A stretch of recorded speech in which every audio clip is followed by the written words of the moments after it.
Boa tarde, pessoal. Estamos aqui hoje com o Thiago dos Reis, aqui participando do canal da Resistência, do nosso Facebook, também do Zaratini, e o Thiago também transmitindo aí pela rede dele, vai transmitir também aí pelo Plantão Brasil, pelo Thiago dos Reis, pelo Plantão Lula. Está aí o Thiago dos Reis, nosso companheiro, grande divulgador aí de polêmicas importantíssimas da política nacional. Boa noite, Thiago. Oi, boa noite, Carlos. Tudo bem contigo? Boa noite a todo mundo que está assistindo também. É um prazer estar falando contigo. Prazer é nosso. Prazer é nosso. Thiago, você está me ouvindo bem aí? Como é que está o seu som aí? Está tranquilo? Tá tudo ótimo. Som, imagem, tudo perfeito. Você me ouviu bem também? Estou ouvindo bem. A imagem que às vezes fica aqui meio confusa, mas vamos que vamos.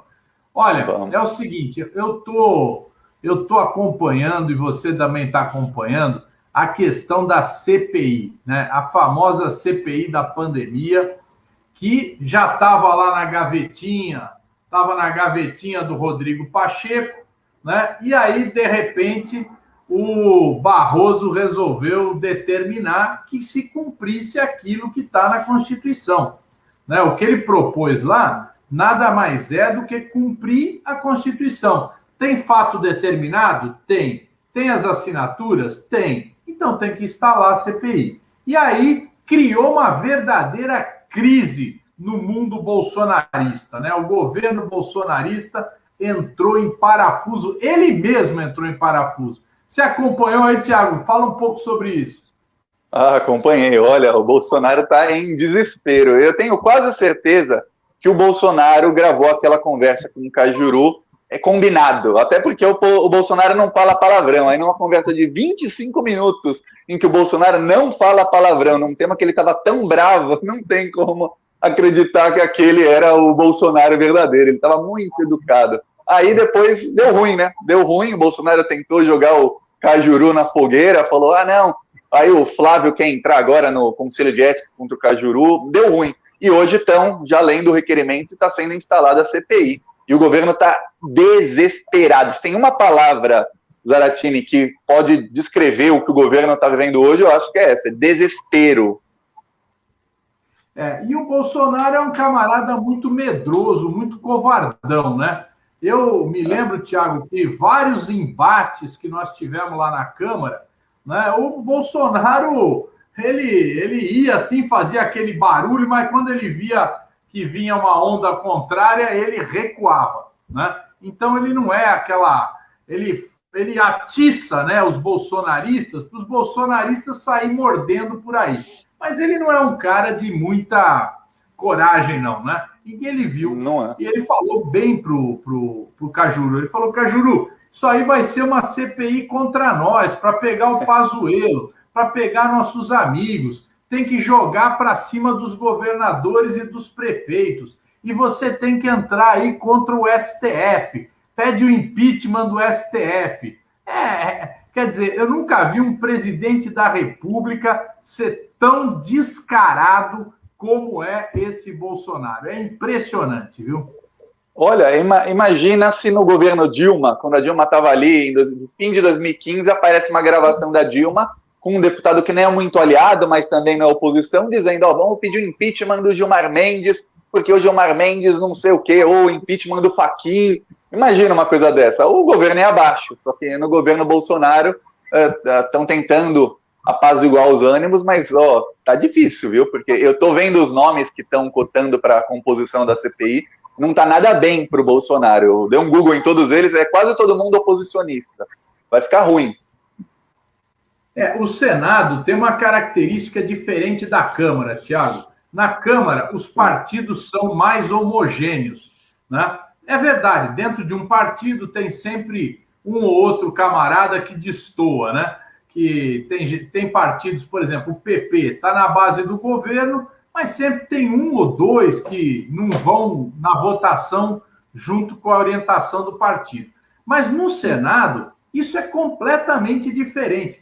A gente costuma dizer, cada senador é uma entidade, né? Entidade você pode até considerar uma entidade espiritual, né? Mas é uma entidade. Então, cada um lá toma a decisão da sua cabeça, não segue o partido.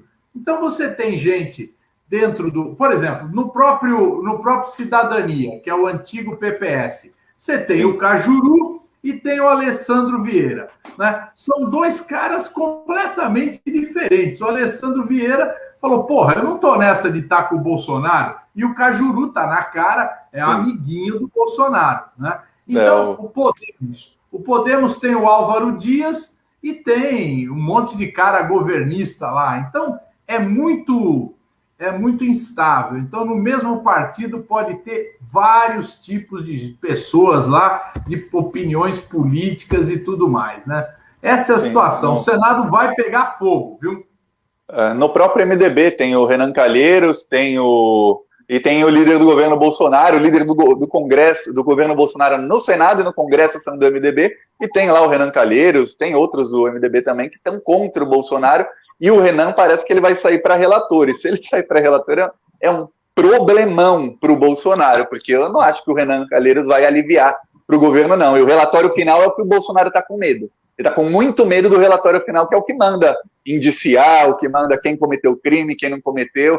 Eu tenho certeza que ele adoraria um bolsonarista ali para fazer vista grossa no relatório final, mas não está dando certo, não. Exato. Não, o MDB ainda tem outra característica. Você vê que eles gostam de estar no governo, né? Fernando Bezerra, Eduardo Gomes, né? São caras extremamente governistas. Agora, o Renan, que é mais couro duro, né? É um couro daquele grosso que já apanhou muito na vida e que tem um instinto de sobrevivência gigante. O Renan, ele fareja.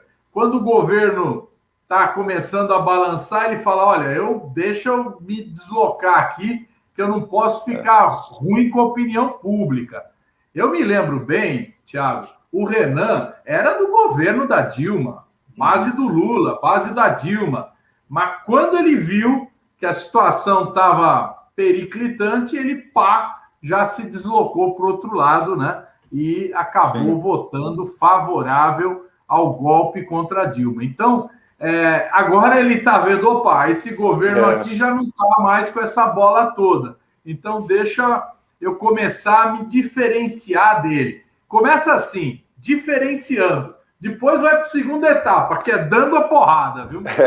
Eu estou esperando a etapa de dar a porrada aqui. No discurso tá bom. O Renan falou, semana passada, ele falou que vai trabalhar nos bastidores para a candidatura do Lula. Ele foi numa live no DCM, aí eu vi, fizeram uma pergunta para ele, olha, você quer ser vice do Lula? Aí o Renan falou, eu não, eu já estou com o Lula.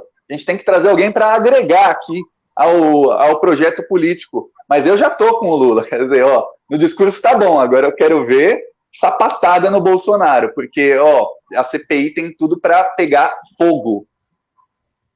Vai pegar fogo mesmo, porque na verdade é um genocídio que esse Bolsonaro e essa equipe dele fez, começando do Paulo Guedes, né, que é o cara que não queria dar o auxílio emergencial. Vamos relembrar, ele mandou uma medida provisória em 2020 de R$200. R$200 para 25 milhões de autônomos só.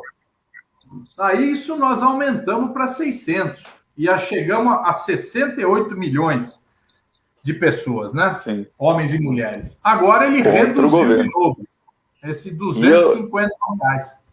E eu lembro do Paulo Guedes em novembro, ele falando numa reunião lá, falando, nós não queremos o 13º do Bolsa Família, corta, e temos que cortar também o auxílio, no máximo até janeiro. Eu lembro do Paulo Guedes, quem queria cortar tudo era o Paulo Guedes. A impressão que eu tenho é que o Paulo Guedes, ele engana o Bolsonaro, ele engana o mercado financeiro, ele engana todo mundo que ele fala com a pessoa. Ele fala com o Bolsonaro, Bolsonaro, tá ótimo, estamos aqui na recuperação em V. Eu vi na reunião ministerial que vazou, ele falava para o Bolsonaro, a gente tem que ajudar os bancos e nós pequenas empresas. O Bolsonaro, vai dar certo. Não, temos dinheiro para auxílio, Bolsonaro. Opa! Aí depois ele vai lá no mercado financeiro e fala, estamos recuperando. Eles, mente para todo mundo. Eu costumo dizer o seguinte, que ele não é um economista. Economista é um cara que pensa, né? como é que a economia vai se movimentar e o que ele tem que fazer para obter um crescimento econômico e tal. Ele é um negocista. Ele está lá para fazer negócio, certo? Então é vender as estatais, fazer concessões aí de serviços públicos, aprovar a privatização da água, aprovar a privatização do gás, fazer essas negociatas com a Petrobras. Você chegou a ver, Tiago, aquela denúncia, né, que uma corretora soube da informação de que ia ser demitido o presidente da Petrobras.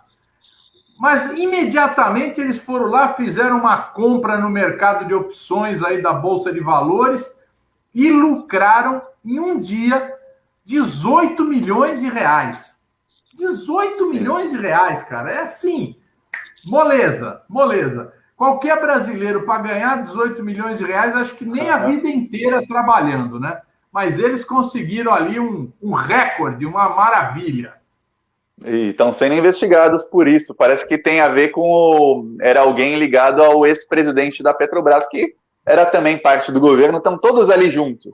Vamos ver o que vai dar isso, porque é um crime contra o mercado financeiro. Eles compraram opções que, se a ação caísse, eles ganhavam dinheirão. E eram títulos podres, praticamente, quando compraram. Mas aí a ação caiu.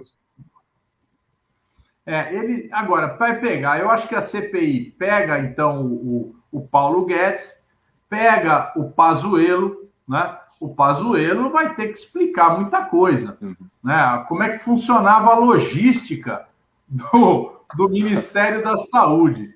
Ele preencheu todos os cargos importantes de militares, tirou o pessoal que realmente entende de saúde, colocou a turma dele lá, os amigos dele militares, né? E o Ministério simplesmente não fez nada, né, durante essa pandemia. Deixou faltar oxigênio lá em Manaus. E ele chegou aí em Manaus 15 dias antes e avisaram, vai faltar oxigênio. Você viu essa daí, não? Sim, e tem documento da White Martins, que era quem fornecia, dizendo 10 dias antes, vai faltar, e tem documento do governo do estado dizendo, vai faltar, e em vez disso, eu até vi uma entrevista com o procurador lá do Amazonas que está investigando o caso, ele falou, em vez disso, o Ministério da Saúde parou de enviar oxigênio. Eles falaram, a gente vai reorganizar aqui porque vai faltar, então vamos parar de enviar por 2 dias. Aí parou de enviar. E aí no dia 16, 17 de janeiro, começou a desgraça toda de faltar oxigênio e pessoas morrendo, várias centenas de pessoas morrendo por conta disso. Eles vão ser investigados por isso. Ele tem a compra da cloroquina, tem os testes que deixaram estragado, 390 milhões de reais em testes, né? 6 milhões de testes que deixaram estragar, passar da validade. Tem muita coisa para investigar do Bolsonaro. É por isso o desespero dele, que tudo isso dá manchete. Aí a popularidade dele, que já está com 60% de desaprovação, aí vai 65, 70, 75, aí vem uma hora que nem o gado bolsonarista vai aguentar mais, que vai ser só manchete de descobertas novas. Fora o que a gente não sabe, que isso tudo são coisas que nós sabemos, eu, Thiago, sei, você, Zaratini, sabe, o povo sabe, mas e o que está embaixo dos panos que a CPI pode descobrir? Talvez seja esse também o real motivo do desespero do Bolsonaro, que eles estão agora esperneando para tentar acabar com a CPI. É isso aí, gente, nós estamos aqui através do canal da Resistência, hoje batendo um papo aqui com o Thiago dos Reis, que tem o famoso canal Plantão Brasil, que, olha, não percam, o Plantão Brasil é uma análise diária dos acontecimentos. E o Thiago é um camarada que bota o dedo na ferida, eu gosto muito de ouvir ele, é uma pessoa que sinaliza muitas coisas que estão acontecendo. E eu queria pedir para quem está nos assistindo, que já passa aqui de 1000 pessoas, que nos colocasse aí, que desse aí uma curtida, compartilhasse e mandasse o seu comentário aqui. A gente está recebendo muitos comentários. Diz a cidade de onde você tá assistindo, né? Tem uns bolsonaristas também aqui. A gente agradece, viu, Thiago? Porque os bolsonaristas aumentam nossa audiência e a gente gosta também. Quem sabe entra alguma coisinha na cabeça deles, né? Quem sabe eles aprendem, né? Alguma coisa tem que entrar, né? Você sabe, Thiago, eu acho que além do Paulo Guedes, Pazuello, também tem que analisar o comportamento do Bolsonaro na pandemia. Vamos lembrar que em abril do ano passado, ele veio com aquelas aglomerações em que ele fez até manifestação na porta do comando militar do Planalto. O comando militar lá é o quartel-general do Exército, lá em Brasília, né? É um lugar imenso, grande, e eles fizeram lá uma manifestação, era pouquinha gente, mas ele foi para lá pregar o golpe militar, pregar o fechamento do Supremo Tribunal Federal, do Congresso, e aqueles bolsonaristas lá mais radicais fizeram uma manifestação essa semana lá em Brasília, né, contra o comunismo, pela religião, defesa da religião. Eu acho até gozado, porque, olha, quem começou com igreja eletrônica, igreja através dos meios de comunicação, fazer cultos através da televisão, foram exatamente os evangélicos. As igrejas evangélicas começaram com essa ideia, que foi uma ideia que começou nos Estados Unidos e ganhou o mundo, que é o púlpito eletrônico, né? O púlpito eletrônico. Aí agora, esses pastores aí comandados pelo Malafaia, que é uma parte dos evangélicos, uma parte muito pequena, né? Eles vêm com essa ideia, não, tem que abrir os templos, tem que abrir tudo, né? Então eles vêm com essa ideia, né? O governo apoia, né? O Bolsonaro apoia, o Cássio com K apoia, né? E aí cria essa possibilidade de contaminação de muita gente, né? Sendo que os cultos eletrônicos, os cultos pela internet e pela televisão e rádio já é uma coisa antiquíssima aí que todos faziam.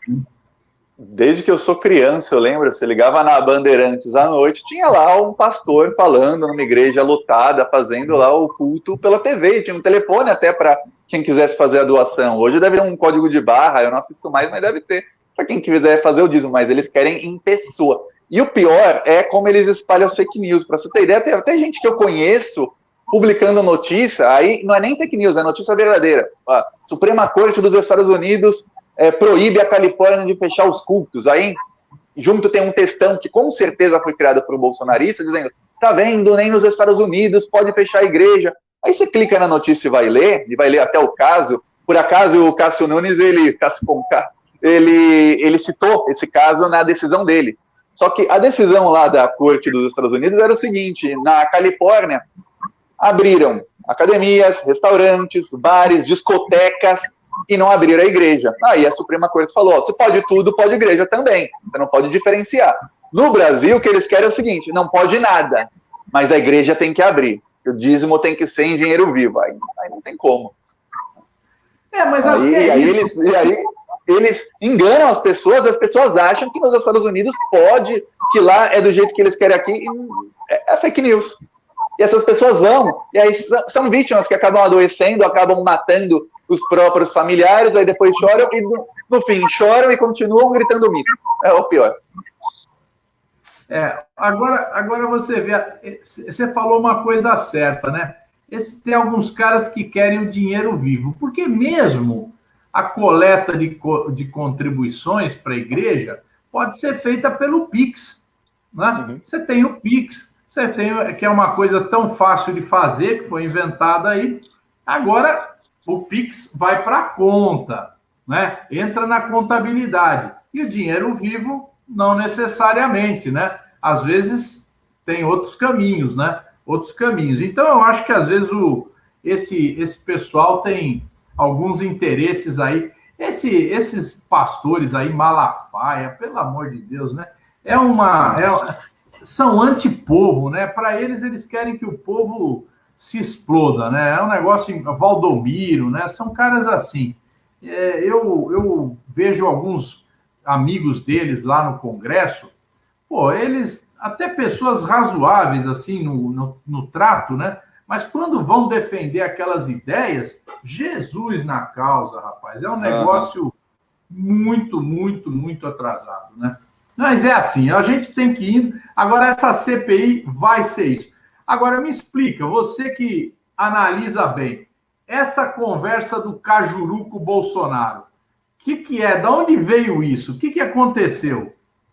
Olha, a versão do Cajuru, não, para mim não está colando muito, mas o que me espantou foi o seguinte: na sexta-feira à noite, o Cajuru, que é lavajatista, Cajuru é lavajatista, ele era amiguinho do pessoal do Moro e amiguinho do pessoal do Bolsonaro, ele foi mais pro lado do Moro.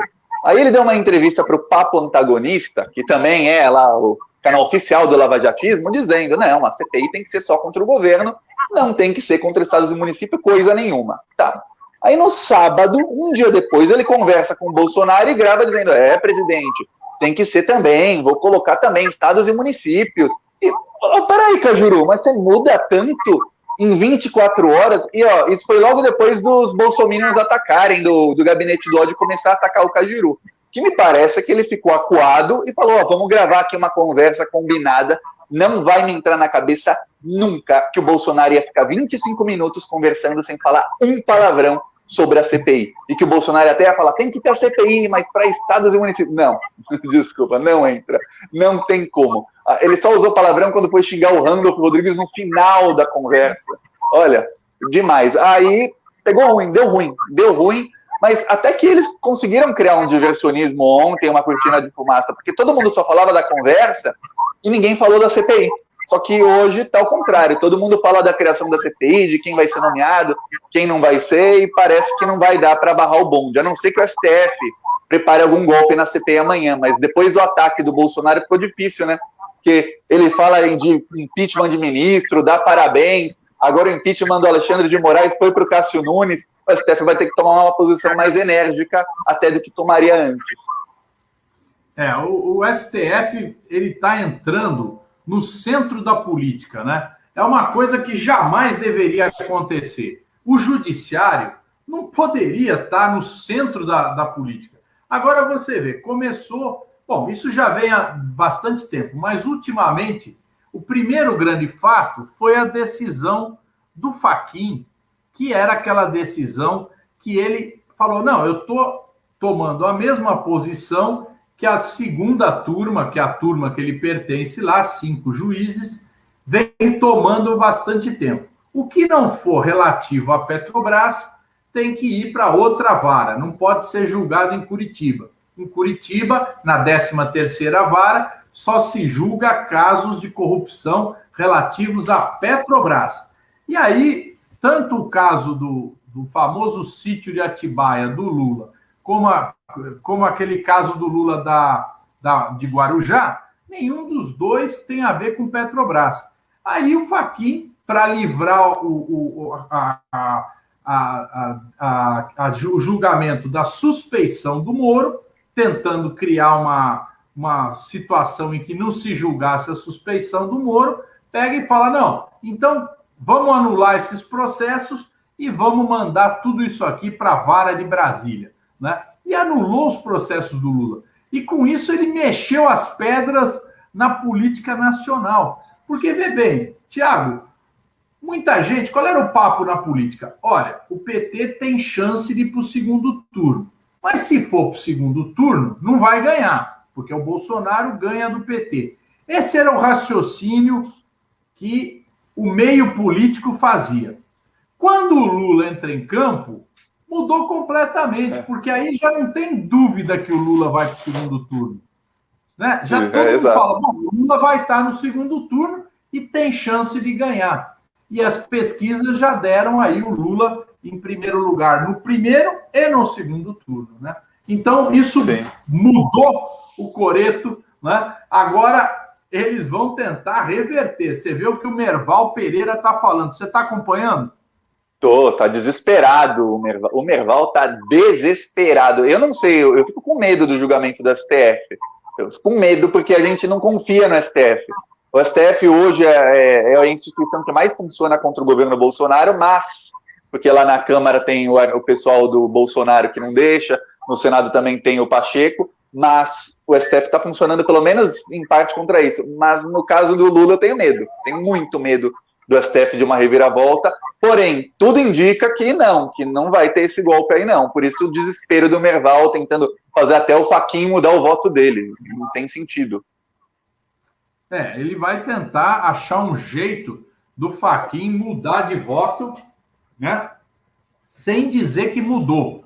Vamos tentar criar uma... Mas eu acho difícil, seria muito ruim para o Fachin. Eu já vi esse golpe, lembrei de um golpe parecido. Sabe qual o golpe foi esse? Da Rosa Weber, em 2018, quando mandou prender o Lula. Ela falou, olha, eu sou contra a prisão em segunda instância, mas como a maioria já decidiu a favor lá atrás, vou mandar prender o Lula assim. E aí ela deu o voto de Minerva que mandou prender o Lula. Eu sou contra, mas como já decidiram, eu vou com a maioria de lá atrás, não com a maioria de hoje. E ela deu o voto de Minerva. Lembra disso? Lembro. Quer dizer, esses ministros, eles, em vez de julgar de acordo com a Constituição e com as leis brasileiras, muitas vezes julgam de acordo com a conveniência política, né? E a conveniência política, ela é antidemocrática, porque a democracia tem que se basear nas regras, certo? O jogo tem regra, a justiça tem regra, né? E nunca tivemos um caso onde... Bom, tivemos, logicamente, mas nunca tivemos um caso tão grande como esse, onde o juiz Sérgio Moro combinava com os promotores o que eles deviam fazer, né? Então, imagina, o juiz vai lá, olha, faz isso, faz aquilo, faz tal petição, pede isso, pede aquilo, e, quer dizer, ele orientava a investigação exatamente para chegar naquilo que ele queria, que era a condenação do Lula, né? E agora o Le Monde, você chegou a ler a reportagem do Le Monde? Parece um livro, a reportagem gigantesca, eu li. Escancara a influência norte-americana na Operação Lava Jato. O Moro fez lá várias vezes relações, contatos com o Departamento de Estado americano, né, que é o Ministério Público de lá. Então, ele teve vários contatos, fez acordos, certo? Inclusive, conseguiu do Departamento de Estado que a multa que a Petrobras pagasse voltaria para os promotores da Operação Lava Jato. 80% da multa. Incrível, aí, chegou a ver. E aí o dinheiro seria todo utilizado em ações de instrução ao combate à corrupção. E aí quem ia vender essas ações? O próprio Deltan Dallagnol e o Pozzobon abriram em nome das esposas uma empresa para dar cursos de ações de combate à corrupção. Quer dizer, vão pegar os bilhões que eles investigaram a Petrobras só para fazer essa dívida aumentar, porque o dinheiro ia voltar para eles. Aí eles vão pegar esse dinheiro todo que eles conseguiam, ferrando a empresa, quebrando as empreiteiras todas, e eles iam vender serviço para eles mesmos e embolsar todo o dinheiro para fazer o projeto político da Lava Jato, que era o Deltan sair para senador e o Moro sair para presidente em algum momento. Aí eles iam tentar dominar o Brasil com práticas fascistas, que as práticas deles são tão fascistas quanto as do Bolsonaro. Eu sempre digo, Moro e Bolsonaro são da extrema-direita. Os dois, eles são extrema-direita. Tanto é que trabalham sempre com base em mentiras. E é bom que o Le Monde provou que o Moro foi treinado nos Estados Unidos. As pessoas têm que saber, eles foram treinados pelos Estados Unidos por entes do governo americano. E em 2009, quando o Obama assumiu, ele trocou a embaixadora. E ó, o Biden era vice do Obama. Vamos lembrar disso. Mas o imperialismo não para. Pode ser Obama, pode ser Trump, pode ser Bush, o imperialismo não para. A estratégia deles de enfraquecer as outras nações para que elas não consigam melhorar, para que elas não consigam prosperar, é sempre igual. E a matéria do Le Monde até fala, o que incomodava os Estados Unidos era que as empreiteiras do Brasil estavam tomando espaço e começando a competir com as empreiteiras norte-americanas no resto do mundo. Então vamos acabar com esse setor do Brasil e acabar com a economia. Conseguiram. Exatamente. Tem os Estados Unidos, ele diferencia os republicanos, os democratas, na política interna. Agora você vê, o Biden está fazendo uma política interna de distribuição de renda, de dinheiro, literalmente, distribuição de dinheiro, recursos para grandes obras, grandes planos de infraestrutura, auxílio às empresas. Por quê? Ele precisa relançar a economia americana para ela não ficar atrás dos chineses. Então, ele está dando aquele oxigênio, né? O oxigênio que faltou lá em Manaus, ele está entuchando oxigênio na economia americana, né? E isso, logicamente, para os trabalhadores americanos é muito bom, aumenta a renda, aumenta o emprego, né? Ele está fazendo aquilo que nós deveríamos fazer no Brasil também.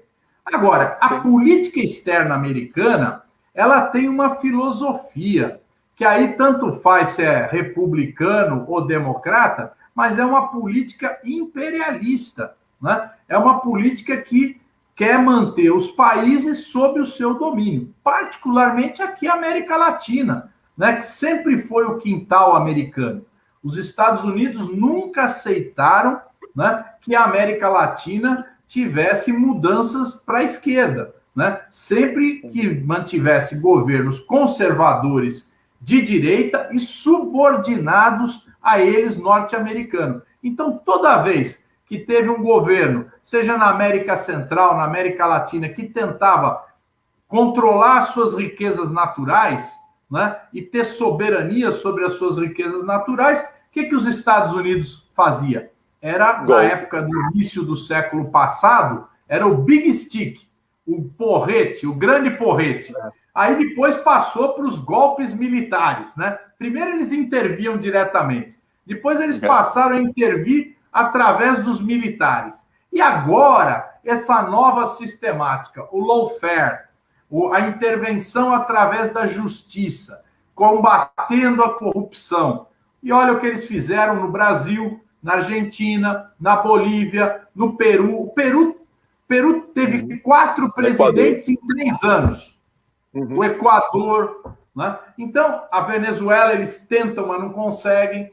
Então, evidentemente que eles querem fazer um domínio sobre a América Latina, e o Brasil, o governo do Lula, o governo da Dilma, estavam indo noutra direção, que era a direção da soberania nacional do Brasil, né?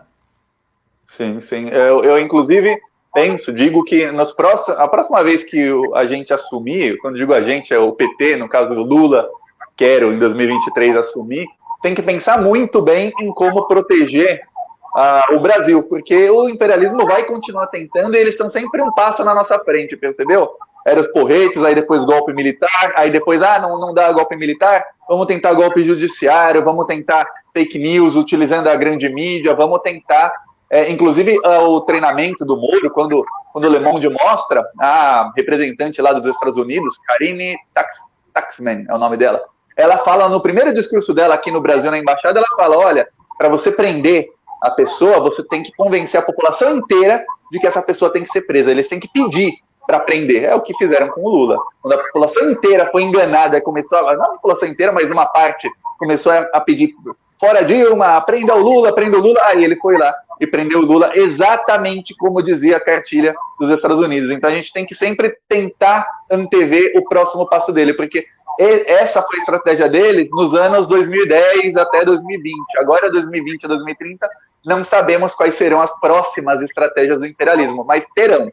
Eles vão sempre tentar fazer com que a gente não alcance a soberania. E é muito importante também o Brasil cooperar com os países que têm governo de esquerda, ou até se existir alguma direita progressista, para que também hajam em bloco para não deixar isso acontecer. É isso aí, pessoal. Nós estamos aqui hoje com o Thiago dos Reis, aqui no canal da Resistência, transmitindo também através do nosso Facebook, YouTube, Twitter, e o Thiago também aí transmitindo. E nós já estamos aí com mais de 1.000 pessoas nos assistindo, Thiago. E olha só, saiu agora a notícia. O Rodrigo Pacheco autorizou que a investigação apure repasses a estados e municípios. Então, você vê, ele acabou... É evidente, né? O Rodrigo Pacheco, ele é um cara elegante, né? Você já notou que ele é um cara elegante. Ele é diferente do Arthur Lira. O Arthur é meio coronelzão, é meio, assim, cara duro, fala grosso. O Rodrigo não. O Rodrigo é aquele discurso concatenado, articulado. Se você não tomar cuidado, ele tira a sua meia sem tirar o sapato, né? Então, agora ele veio com essa história. Não, olha só, ele autorizou, porque a Constituição e o regimento do Senado proíbem que a CPI investigue outros entes federativos ou o judiciário, certo? Aí ele fala, não vai investigar os outros entes federativos, vai investigar o repasse. Quer dizer, o repasse de dinheiro que foi feito o ano passado pelo governo federal para os estados e municípios, eles vão investigar. Logicamente, eles vão tentar, com isso, desviar a CPI do Bolsonaro. Vão tentar jogar a CPI para cima do Dória, para cima dos governos do PT, se bem que os governos que tiveram maiores problemas foram exatamente os bolsonaristas. Rio de Janeiro, o Whitson foi afastado. Santa Catarina, o governador foi afastado. Amazonas, o governador tem um escândalo em cima do outro. Então, se for nessa toada, também vamos pegar esses governadores aí que tem várias e várias denúncias contra eles, né? Não para, inclusive, não. Acho que na hora que começar a investigar, por exemplo, tratamento precoce, vai ser parte da investigação o tratamento precoce. Vamos pegar, então, os governadores que estavam com o governo Bolsonaro gastando dinheiro público em tratamento precoce. Vamos ver quem são os assassinos, porque o tratamento precoce mata pessoas. Quem são os prefeitos também?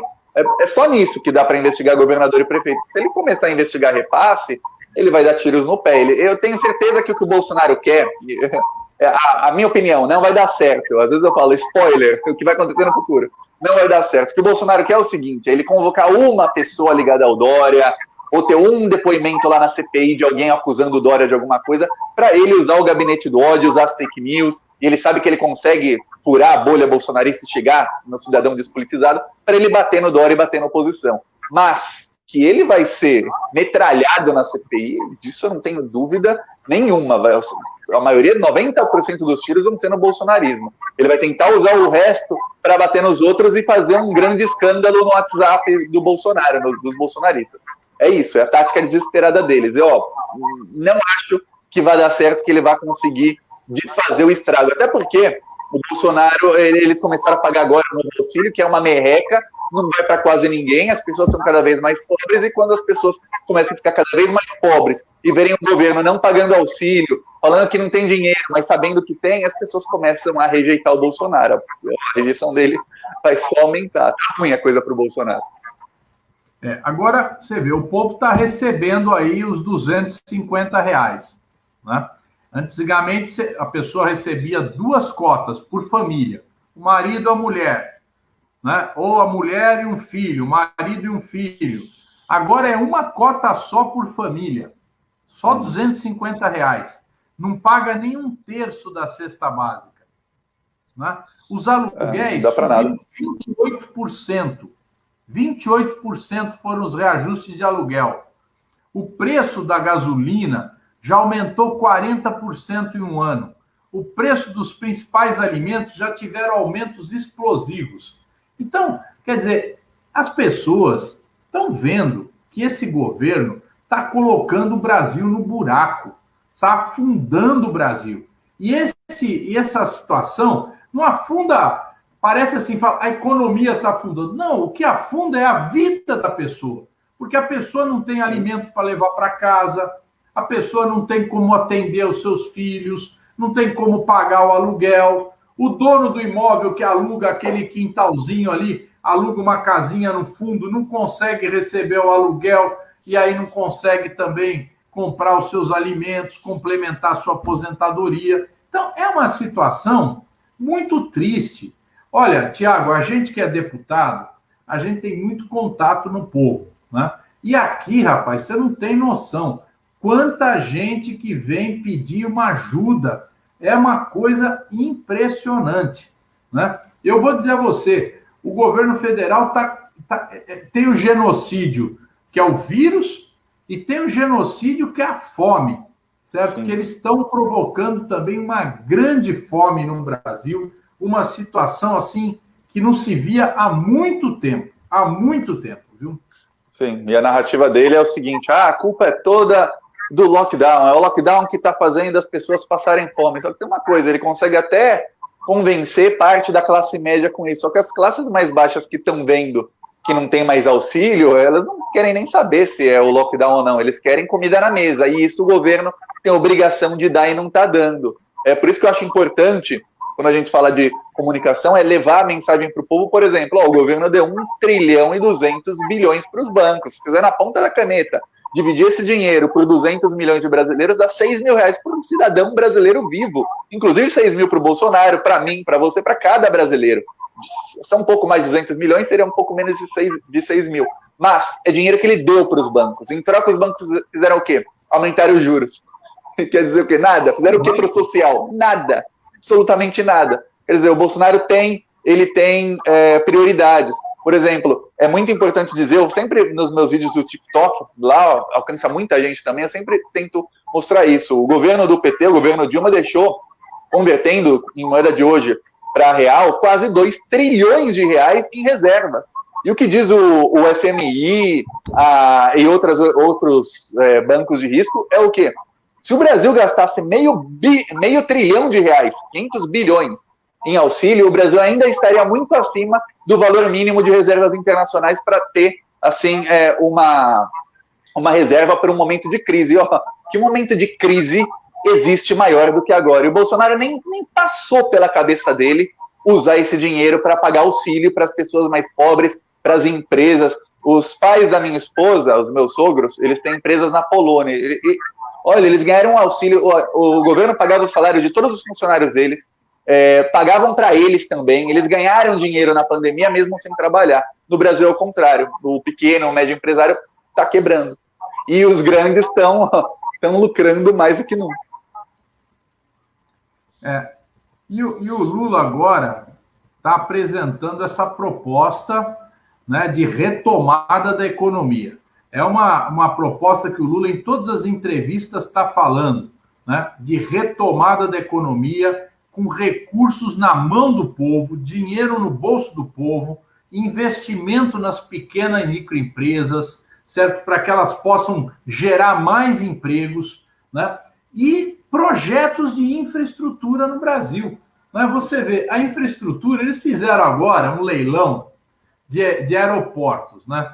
É uma outra ficção, porque a maioria daqueles aeroportos leiloados tem pouquíssimos voos. Então, o que vai ser exigido do ganhador do leilão é muito pouca coisa, né? Comprar um caminhão do Corpo de Bombeiro, porque às vezes o aeroporto não tem lá um caminhão do Corpo do Bombeiro, ou às vezes fazer uma iluminação da pista, uma coisa simples, né? E com isso vão pegar aeroportos importantes. Manaus, por exemplo, é um aeroporto fundamental, é um aeroporto de carga, certo? Ali não é o número de passageiros que tem em Manaus, é o número de voos com carga, por causa da Zona Franca de Manaus. Então é voo que vai, voo que vem, né? Porque tudo ali não é consumido lá em Manaus, é consumido fora de Manaus. Então, eles estão distribuindo esses aeroportos, filé mignon, e o cara pega lá um aeroportozinho que ele vai ter que pôr 2, 3 funcionários e fazer uma pinturinha lá para ficar razoável, né? Então, é uma vergonha que estão fazendo. Isso não é infraestrutura, Tiago. Não é, isso é privatizar. Ferrovia. Infraestrutura é construir portos, é fazer moradia popular. Olha, o que está acontecendo em São Paulo? A gente vê aqui as pessoas desesperadas porque não conseguem pagar aluguel. Aí, quando tem um terreno vazio assim, combina e fala, não, vamos ocupar o terreno. Em São Paulo está virando uma onda agora de novas favelas, né? Está surgindo novas favelas em São Paulo, na beira da represa Billings, da represa Guarapiranga, que são áreas em que teria que preservar, porque exatamente a água é de lá, né? E a gente está vendo que nem o governo do Bolsonaro se preocupa com isso, muito pelo contrário, para ele, quanto mais bagunça, melhor, e nem o próprio Dória e o Bruno Covas, né? São dois pessoas que realmente, para eles, tanto faz o que está acontecendo. Eles só têm projeto eleitoral, mais nada, não cuidam do governo. Impressionante. E o pior, no caso dos aeroportos, o pior é que teve aeroporto que só a reforma custou 400 milhões. Aí vai lá o Bolsonaro e vende por 400 milhões. Aí eu pergunto, pergunta quem está comentando aí. Comenta aí, pessoal. Você faria uma reforma de 40 mil na sua casa e logo depois que acabou a reforma você vende a sua casa por 40 mil? Com tudo que já tinha antes? Não vai vender. Isso é tiro na cabeça. É o Bolsonaro fazendo.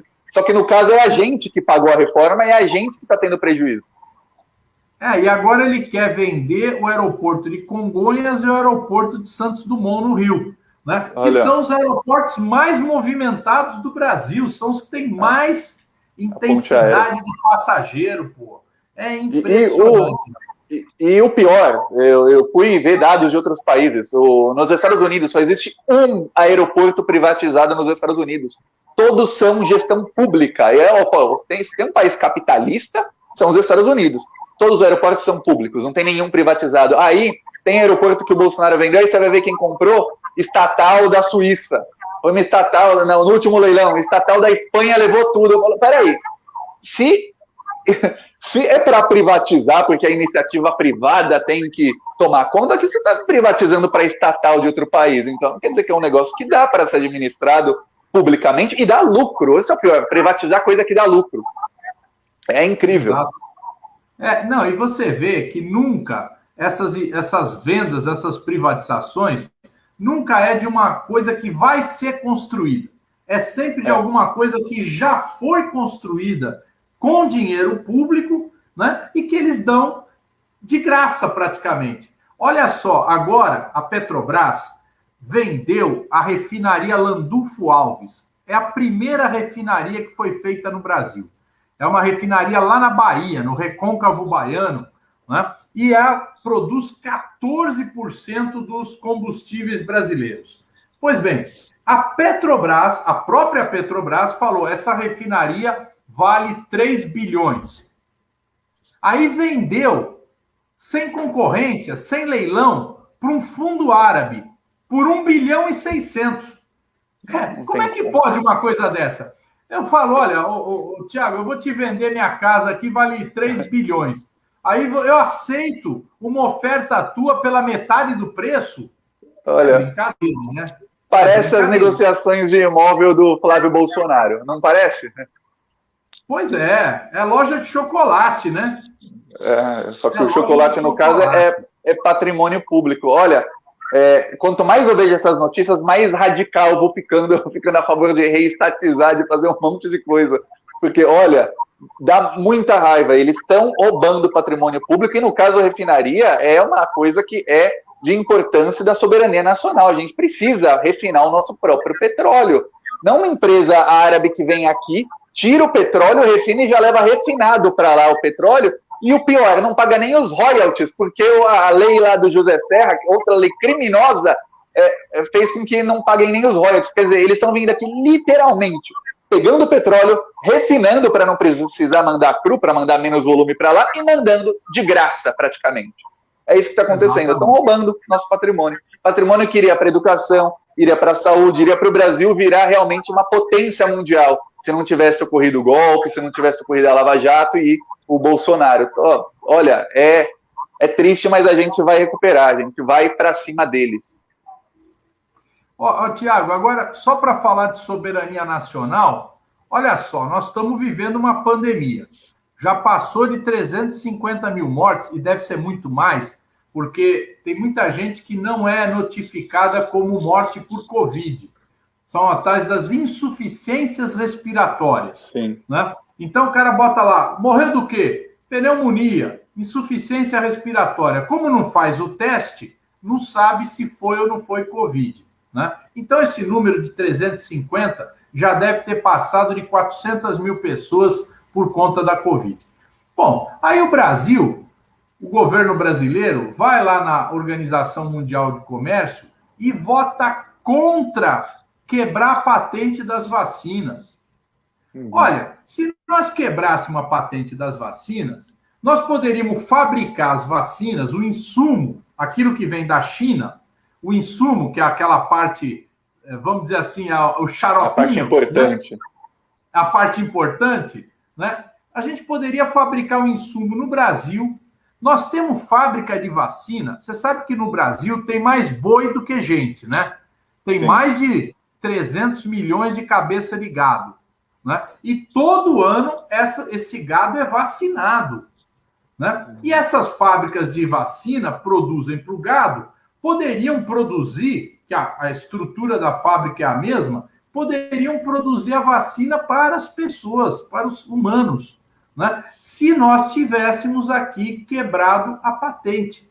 Aí você fala, pô, Zaratini, mas quebrar a patente é coisa de comunista, né? O cara sempre fala, pô, quebrar a patente. O Brasil já quebrou a patente dos remédios da AIDS. Nós quebramos patente. Nós quebramos as patentes para fazer os genéricos, né? Então, o Brasil, quando é necessário, nós já fizemos isso. Agora, por que o governo do Bolsonaro se nega a fazer isso, né? Isso também é um assunto, na minha opinião, Tiago, que tem que ser investigado na CPI. Por que eles não querem quebrar a patente das vacinas, viu? E o Brasil é o único dos países que não querem quebrar as patentes. O Brasil é o único que não produz a vacina. Tem gente que fala, o Butantan produz a vacina. O que as pessoas não sabem é o seguinte, o Butantan, ele pega o insumo da vacina que vem da China, que é a parte importante, adiciona lá, eu acho que é soro fisiológico, não sei qual é o líquido, que é a parte não importante, e invasa. Isso, põe no vidrinho. Esse é o trabalho do Butantan. Claro, ajuda na pesquisa. O Butantan faz toda a pesquisa de medicamentos e tudo mais. Mas na parte de produção da vacina, esse é o trabalho. A gente depende completamente do insumo que vem da China. E aí, justamente, quem está liderando o movimento para quebrar a patente é a Índia e a China, que é de quem a gente depende para receber o insumo. Aí a Índia falou, olha, a gente vai mandar agora os insumos aqui para Madagascar, para não sei onde, os países aqui em volta que estão comigo na briga lá na Organização Mundial do Comércio. Você, Brasil, está do outro lado? Vai lá pedir para os outros. E aí a gente ficou sem a vacina da Índia. A China está atrasando, e a gente já sabe que o motivo é porque o Bolsonaro não parava de atacar a China e o Bolsonaro também está contra, porque a China quer que a patente seja universal. Quem não quer é Estados Unidos, Inglaterra, quem produz a vacina, quem vai lucrar. Exato. Então nós estamos aqui, olha, já estouramos 1.100 pessoas, 1.200 pessoas aqui acompanhando a nossa live, né, com o Tiago dos Reis, Plantão Brasil. Agora daqui a pouco ele entra aí no Plantão Brasil, faz um vídeo comentando as... Olha, quem não acompanha esse programa, eu vou dizer para vocês, é um dos melhores programas do YouTube. É YouTube, né, Tiago? Você faz no também YouTube. Em outra rede. Eu faço no TikTok. Hoje fiz um vídeo bem bom no TikTok. Os vídeos no TikTok são diferentes do YouTube, eles têm até 1 minuto. Também eu publico no Instagram e no Facebook. Mas no YouTube é onde tem mais visualizações.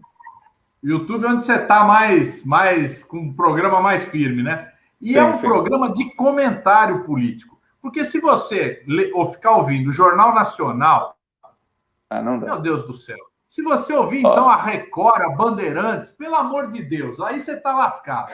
Se você ficar ouvindo a CBN, a CBN tem Miriam Leitão, o Sardenberg, gente... Parece a Globo News.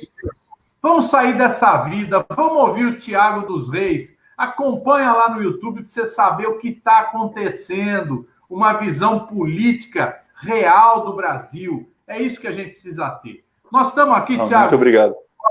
Obrigado por você ter participado. Nós estamos encerrando aqui, porque a gente faz aqui quase 1 hora, né? E aqui na Rede da Resistência, deixa eu fazer a minha propaganda aqui também. A Rede da Resistência participam vários deputados federais, né? Nós temos o Paulo Pimenta, nós temos o Rogério Correia, nós temos o Vadir Damus, nós temos uma série, o José Guimarães, né? São vários deputados que participam aqui da Rede da Resistência, onde a gente vem, como deputado, falar o nosso ponto de vista, né? Porque se a gente não falar, ninguém vai... Não é a Globo que vai dar espaço para nós falar, né? Outro dia me entrevistaram na Globo sobre o Distritão. Me deram uma entrevista lá no Jornal Nacional, fiquei, nossa, aconteceu alguma coisa. Que milagre, a Globo. Foi um nome do PT na Globo. Mas aí, bom, tudo bem, mas aí você sabe, é aquela entrevista de 15 segundos, né? Eles pegam uma frase, você tem que tomar um cuidado na Globo. Quando você dá uma entrevista, tem cara que dá... Meu pai, você sabe, meu pai foi deputado. Aí meu pai falava muito. Ele falava 5 minutos em cada... Eu falava, pai, você não pode falar 5 minutos, porque eles vão escolher a frase que eles querem. Você tem que falar só o que você quer transmitir. Então a gente tem que aprender assim. Quando vai dar uma entrevista para a Globo, para a Record, para esses caras, você tem que falar 2, 3 frases, porque se você falar muito, ele vai selecionar aquilo que ele quer e não o que você quer dizer, né? Mas aqui nós estamos... correr o risco de não ser mostrado do que mostrarem uma fala fora do contexto errada, né? Exatamente, exatamente. Então, olha, eu quero agradecer, Thiago. Parabéns pelo seu trabalho. Tamo junto. Venha mais aqui. Vamos divulgar mais aqui quem realmente defende a liberdade de expressão, a liberdade democrática nesse país, tá bom? Agradecer você, agradecer a todos que estão nos ouvindo e dar um recado final aí. Como é que tá? Vamos concluir aí, você conclui. Vamos lá, quero agradecer a todo mundo que está assistindo. Quem não curtiu, curte. Quem não é inscrito nos canais que estão transmitindo ou não segue as páginas, segue agora, aproveita. Já está assistindo há 55 minutos, deu tempo, hein, de curtir, comenta, vamos interagir. Quanto mais as pessoas interagem, mais o vídeo aparece para as outras pessoas, que as pessoas têm que ter acesso à verdade. Então vamos continuar. A onda vermelha está chegando em 2022, a onda vermelha vem aí. Vamos para cima deles. Agora a CPI, Bolsonaro tá com um problemão e a gente vai tentar jogar mais gasolina na fogueira. É isso. Muito obrigado, Zaratini. É isso aí. Grande abraço a todos e todas. Uma boa noite e amanhã tem mais. Tudo de bom, Thiago. Até mais. Até mais.